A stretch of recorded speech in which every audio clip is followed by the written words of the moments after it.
Hi folks, from past few days I am building a macOS application using Electron.js, which can also build Windows and Linux application.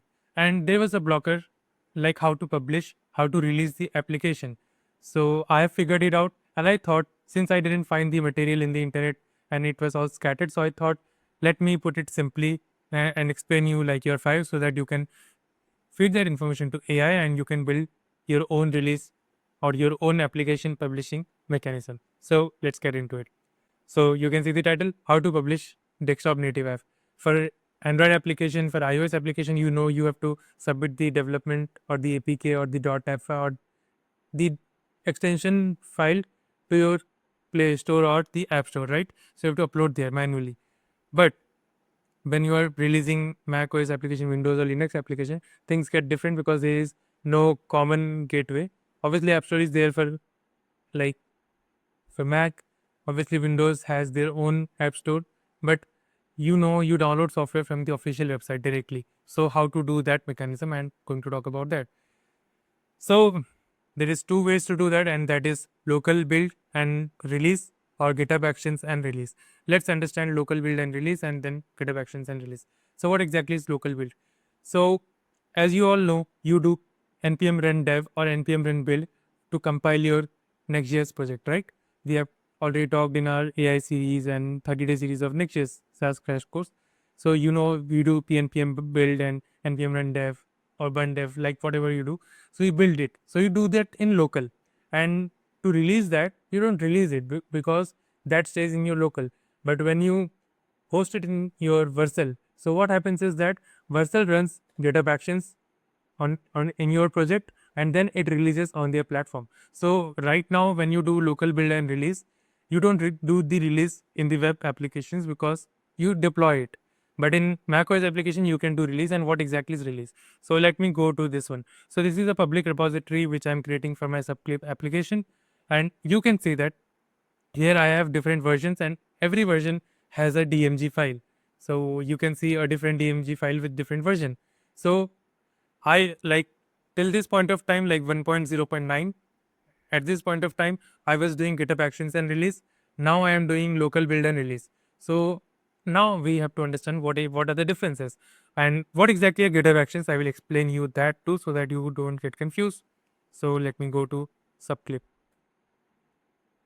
So if I go here and if you go to the actions, you will see the GitHub Actions. So you can see whenever I am publishing one workflow, so I have created called something called YAML file. So you can see this particular workflow is getting called and it runs action. So it particularly like it is a secured environment to compile and build your application.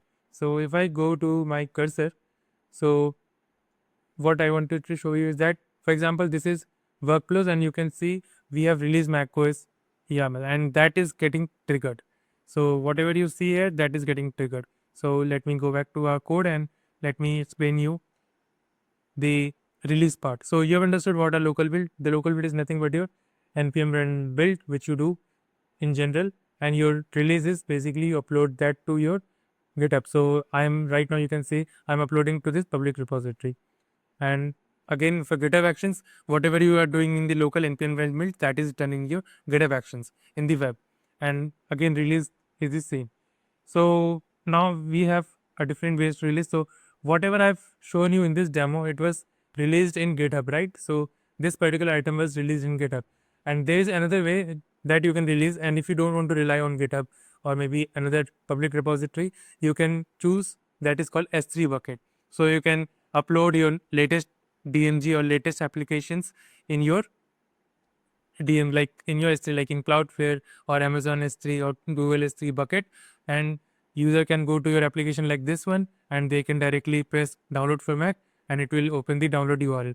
But you can see you have different versions, right? For example, in future, some Mac OS application you don't support, so you need previous versions. So that way, GitHub releases is very important, and it will help you in the long run. If you do the S3 bucket, it will cost you a lot, and I don't want to pay for the network fees, the bandwidth fees, and also don't get into that complexity. Just use GitHub for release. Up to 2 GB of a file you can easily release. So that is the limitation. So whatever you can see here, so whatever the size of this particular, it should be under 2 GB. like this particular one file, then one file. This should be under 1 GB. So this is the workflow. So if I just conclude, you just do build and then you release. So if you go to my package.json, so I have something called npm run release. So let me go to the release.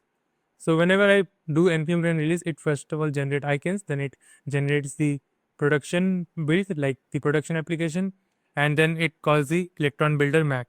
And if you go to the Electron Builder Mac, which is nothing but it builds the macOS application. And if we go to the dist folder, let me show you the dist. This is the dist folder. Let me reveal in Finder. And if you go into this folder, you will get the DMG file. So you are getting DMG file from your Electron builders, and you can see these are the files. And I am just pushing this particular item to our GitHub. So I have already set up like how to push it. So you can see if I'm being published, yes. So how, in which repository to publish. So again, I've given my repository, and you need something called GitHub personal token if you're publishing it from either your GitHub Actions or either from the local. So I have my own GitHub personal key, and that is what is calling to the public repository. And this is the 101 lesson you should have on how to publish and release your application. And if you are using Apple ID, then you can choose the GitHub Actions as well.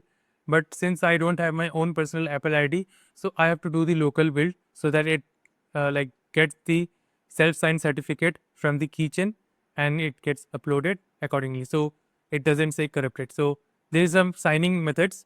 If you're publishing it for Windows, Linux, you can do ad hoc signing. But you know how strict Apple's policies are. So you cannot do ad hoc signing. If you do ad hoc signing, it will say that the file is damaged.